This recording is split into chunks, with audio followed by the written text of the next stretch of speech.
Republicans in Congress unveiled their plan for the southern border. This one is in the Homeland Security Committee.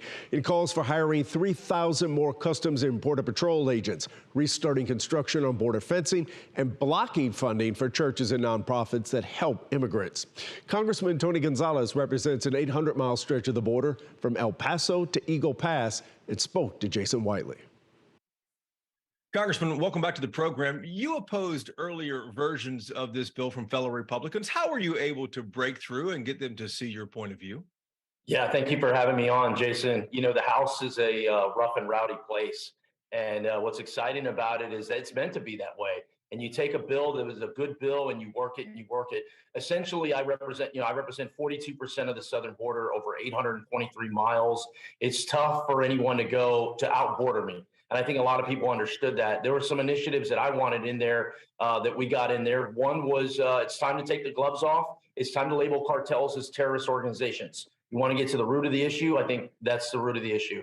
Also, it's important we give money to our sheriffs and our local law enforcement officers. Many times, especially in the rural communities, they're the ones doing the heavy lifting, and we got to pay Border Patrol agents a livable wage. There's a $9,000 pay bonus in this bill, which I think is very important. At the same time, we got to make sure that we are for legal immigration and we don't hamper any routes that folks can come over legally or that are doing it the right way. This bill does all of that.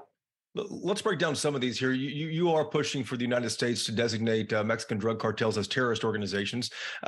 Donald Trump was against that. President Biden is against that. The Mexican president, Obrador, is against that as well. Why do you think leaders of both parties here and leaders of both nations oppose it?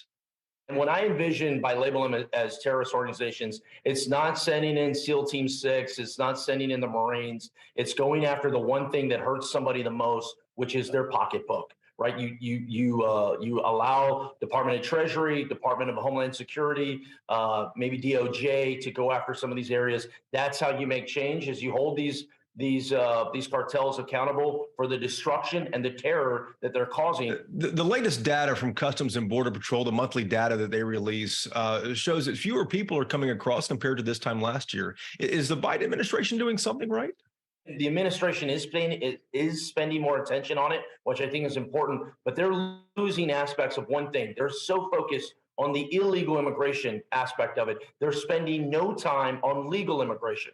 This is the next step, I think. After we pass this border security package, you're going to see me spend a lot more time on legal immigration. I think work visas answers the mail for a lot of this. You have to encourage people to come over the legal route. That way they don't have to come over the illegal route. And the Biden administration is failing to spend any energy or time on that. Could you get support in your party for legal immigration? Absolutely. Not only my party, I've been working with Democrats in the House. I've also been working with senators on the Republican and the Democratic side. In my eyes, this crisis doesn't end with 218 votes in the House. This border crisis ends when the President of the United States signs a bill into law that tangibly has border security as well as meaningful immigration reform that I believe starts with work visas. Congressman, we appreciate your time this morning. Thank you. Thank you, Jason.